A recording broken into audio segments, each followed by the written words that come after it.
ہے اور وہ جو تم سکھاتے ہو چیرنے پھاڑنے والوں کو، مکلبین ان کو بھیجتے ہوئے، جو شکاری خواہ وہ باز ہو یا وہ شکرا ہو یا کتا ہو، اس کو آپ شکار سکھائیں گے، تعلمونہن ان کو تعلیم دو گے، مما علمکم اللہ وہ جو اللہ نے تمہیں سکھایا، فکلوا مما امسکنا علیکم پس کھاؤ جو وہ روک لے تمہارے لیے، واذکروا اسم اللہ علیہ اور بھیجتے ہوئے یا تیر مارتے ہوئے یا بندوق چلاتے ہوئے بسم اللہ اللہ اکبر پڑھو، واتقوا اللہ اللہ سے ڈرو، ان اللہ سریع الحساب۔ ایک مسئلہ تو شکار کا ہے، علماء دین کہتے ہیں کہ شکرے کو یا باز کو یا باتور کو جب کہہ دیا جائے کہ واپس ہو جاؤ تو وہ واپس ہو جائے گا، اور وہ پکڑے گا لیکن خود کھائے گا نہیں۔ اگر پکڑنے میں اس کے ساتھ مزاحمت ہوئی اور زخمی ہو گیا شکار تو وہ بال اتفاق جائز ہے، بلکہ وہ حلال کے اچھی قسم ہے۔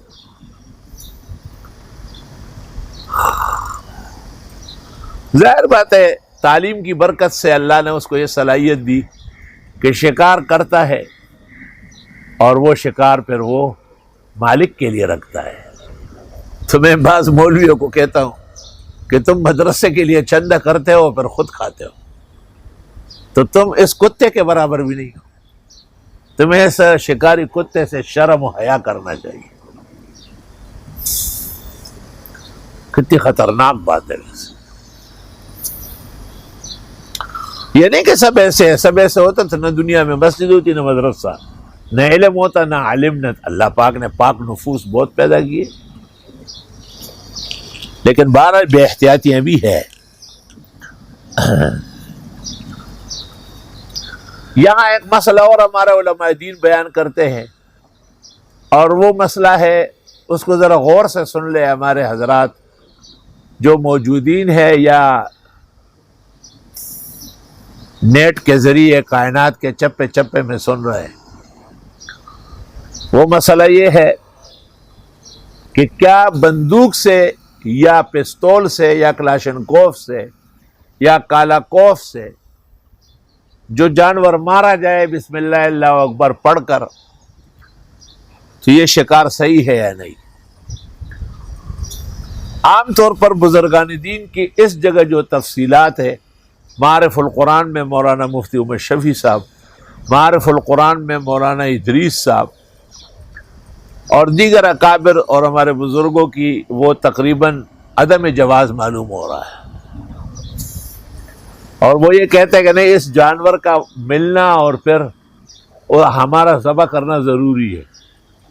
اس عاجز اور فقیر کو شروع دن سے اس سے اختلاف رہا ہے کہ بلوچستان کے پہاڑ کے چوٹی پر آپ ایک بکرا نیچے سے مارتے اور وہ 200 لڑکیاں کھا کے نیچے آتا ہے تو اس کے اندر سانس جو ہے روح وہ کسی ربڑ کی بنی ہوئی ہے کیا کہ وہ نکلے گی نہیں؟ جب آپ نے بندوق مارا یا پستول مارا یا تیر پھینکا بسم اللہ اللہ اکبر پڑھا ہے، اس کے بعد وہ تمہیں مل گیا زندہ تو شکار افضل ہے ذبح کرنا، نہ ملا تو بسم اللہ اللہ اکبر کی وجہ سے وہ حلال اور طیب ہے۔ اصل میں ایک مسئلہ پیش آیا تھا، اور وہ تھا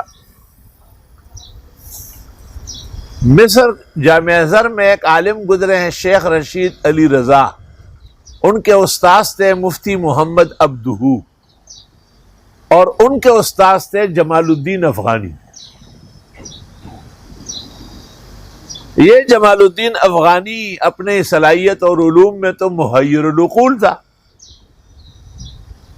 بڑی سی بڑی مشکل زبان وہ چند گھنٹوں میں سیکھ لیتا تھا، اور پھر اس میں تقریر نہیں اشعار بھی کہتا تھا۔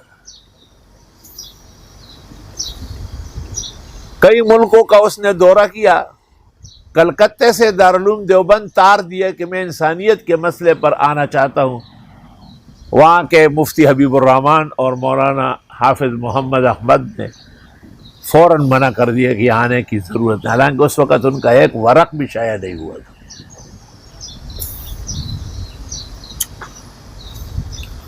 مختلف ملکوں میں اس نے سفر کیے، اور عجیب بات ہے کہ جس ملک کا سفر کیا اس کے بادشاہ کو قتل کرا دیتے تھے اختیارات کنٹرول کرنے کے لیے۔ اخیر میں وہ ترکیہ گیا، اور سلطان عبدالحمید خان کا زمانہ تھا، اس نے مولانا نور الہدیٰ جو شیخ الاسلام تھے ان کو ساتھ بٹھایا کہ ذرا دیکھ لو یہ کیا چیز ہے۔ مولانا نور الہدیٰ نے 2-3 ہفتے ان کے ساتھ گزارے، اور اس کے بعد سلطان کو یہ حکم سنایا کہ آج تک جتنے علماء امت ہوئے ہیں ایسا کوئی عالم نہیں ہوا ہوگا، لیکن اس 1400 سال نہیں، اس سے پہلے کے زمانے میں بھی جتنے کافر ہوئے ہیں اس سے بڑا کافر بھی دنیا میں نہیں۔ سلطان نے کہا بہت اچھا۔ اس نے کہا میں جنیوا جا رہا ہوں دانتوں کے لیے، آپ نے کہا جنیوا کے ڈاکٹر آ جائیں گے۔ اس نے کہا میں فلاں ملک جا رہا ہوں، کہا نہیں جا سکتے، آپ کا شر اور خباثت مزید پھیلنے نہیں دوں گا۔ سلطان کا احسان ہے، وہی رہا وہی مرا۔ اس جمال الدین افغانی نے شیخ الازہر کے عہدے پر فائز ہو کر مفتی محمد عبدہو کو تیار کیا، مفتی محمد عبدہو نے شیخ رشید علی رضا کو تیار کیا۔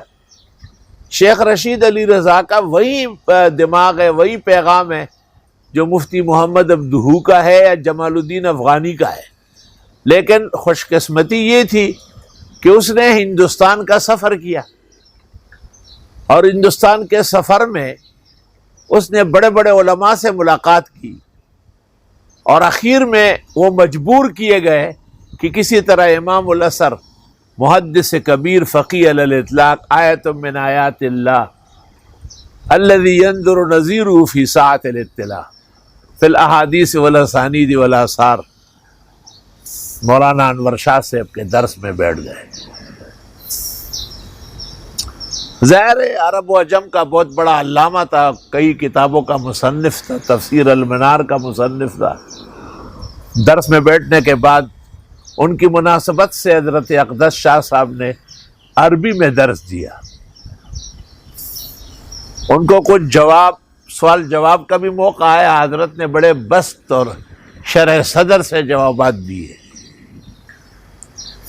تقریباً پورا دن گزرا، دوسرا تیسرا چوتھا پانچواں چھٹا ساتواں آٹھواں ہفتہ 10 دن اس طرح رہا۔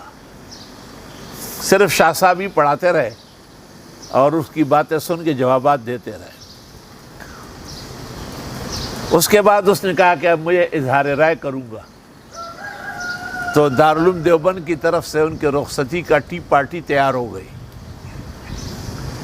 اس وقت اس نے کہا کہ میں نے عرب و عجم کے سفر کیے، میں نے بحر و بر کے علماء دیکھے، میں آپ کو اللہ کو حاضر ناظر کر کے کہتا ہوں کہ اس امت میں انور شاہ جیسے عالم نہیں گزرا ہے۔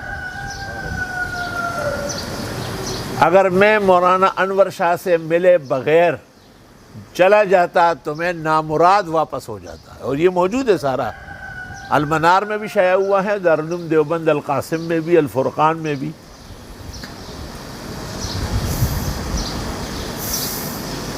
ساتھ ساتھ اس نے یہ بھی کہا کہ امام ابو حنیفہ رحمۃ اللہ علیہ کے مسلک اور فقی تناظر کی حقانیت بھی شاہ صاحب کی جواب دہی سے واضح ہے، لیکن میں بلا دھڑک کہتا ہوں کہ حضرت مولانا انور شاہ سے فقی استدلال اور اجتہاد میں، مدارک میں، مواتن فقہ میں ائمہ سے فائق ہے۔ یہ کہہ نہیں تھا کہ شاہ صاحب اٹھے اور لاؤڈ اسپیکر ہاتھ میں لیا، فرمایا اور باتیں تو ہوگی لیکن یہ بات غلط ہے، بعد میں آنے والا کوئی بھی امام محمد امام ابو یوسف تک نہیں پہنچ سکتا، چاہے کہ ابو حنیفہ و مالک تک پہنچے، لاؤڈ اسپیکر پر اس کو دے دیا کہ بتاؤ۔ ایسے انصاف کے علماء تھے۔ یہ مفتی محمد عبدہو چونکہ جمال الدین افغانی کے شاگرد تھے، اور جمال الدین افغانی میں کئی رنگ تھے. ان کے کچھ خطوط پکڑے گئے اور ان خطوط میں انہوں نے اسٹالن کو لینن کو لکھا ہے کہ آپ میرے کرتے اور داڑھی اور پگڑی سے خفا ہے، اگر یہ نہ اختیار کروں تو اسلام کبھی بھی ختم نہیں ہو سکتا. یہ اسلام کو ختم کرنے کا ایک ذریعہ ہے میرا. یہ خطوط آن ریکارڈ موجود ہے اب بھی. آج کل جمال الدین افغانی تحقیق کے تناظر میں 5 جلد مصر سے شائع ہے، اس میں یہ خطوط شائع ہے.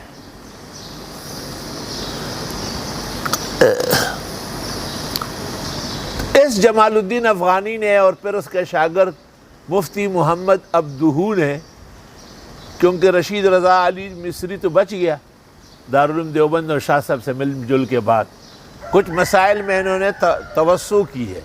جیسے ان کا یہ خیال تھا کہ اس وقت بینکوں کا جو نظام ہے یہ نظام ہی خرید و فروخت اور بیع کا ہے، لہذا بینک جس طرح بھی چل رہے ہیں وہ جائز ہے.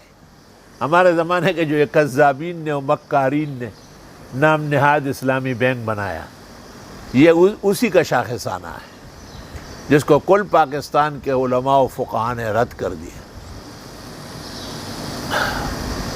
اسی طرح ان کا یہ خیال تھا کہ سینما اور تھیٹرز اور ڈرامے اور اس قسم کی چیزیں اسلام کی اشاعت کے لیے استعمال ہو سکتی ہے.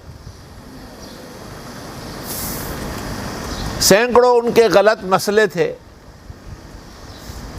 ان میں ایک مسئلہ ان کا یہ بھی تھا کہ بندوق کے ذریعے یا پستول کے ذریعے یا تیر و کمان کے ذریعے جو شکار ہو جائے وہ آپ کو زندہ ملے یا نہ ملے، بوقت گولی مارتے ہوئے بسم اللہ اللہ اکبر پڑھنے کے شکار حلال ہے.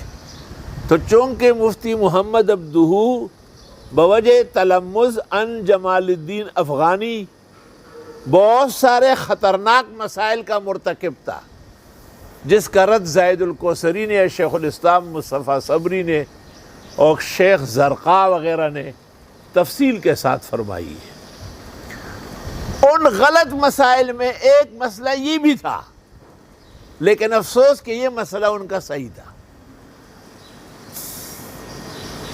یہ ایک مسئلہ جو ہمارے بزرگوں نے یہ خیال کیا کہ چونکہ مفتی محمد عبدہو جمال الدین افغانی سے متاثر ہے لہذا اس کے مسائل غلط ہیں، اور ان کے تمام مسائل سے بزرگان دین نے تقریباً کنارہ کشی کی. اس میں شکار کے مسئلے سے بھی کنارہ کشی فرمائی.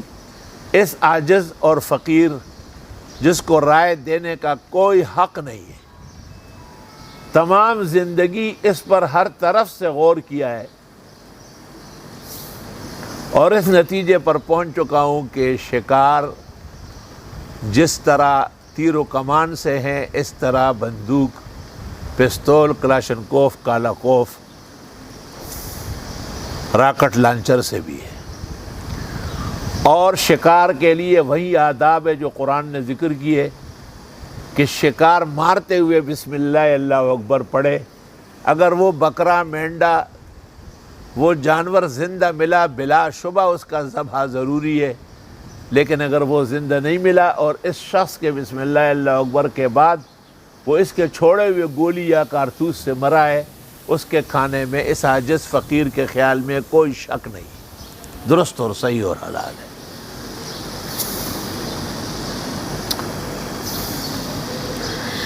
یہ تفصیل مجھے اس لیے کرنی پڑی تاکہ یہ نہ سمجھا جائے کہ میں نے اپنے بزرگوں کی تحقیق کے خلاف کوئی رائے قائم کی. نہیں، تحقیق وہی ہے جو بزرگوں نے کی ہے، لیکن انہوں نے ایک استصحاب حال کیا ہے.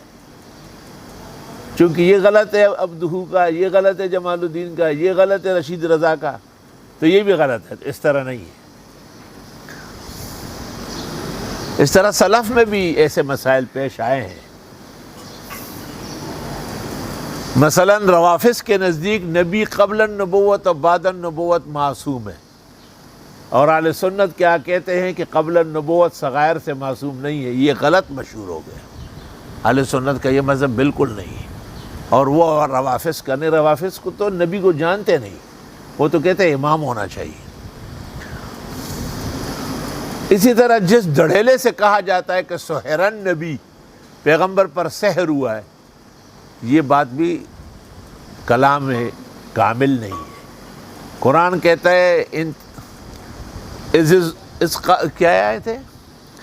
قال الظالمون ان تتبعون الا رجلا مسحورا، پیغمبر کو سحر زدہ کہنا ظالم اور کافروں کا قول ہے۔ ہاں یہ کہہ سکتے ہیں کہ کچھ پریشان ہو گئے تھے، کچھ بھول چوک سی ہونے لگی تھی۔ حضرت اقدس امام الحسن مولانا انور شاہ تو کہتے ہیں سوائے بیویوں سے ناراضگی کے کسی چیز میں سے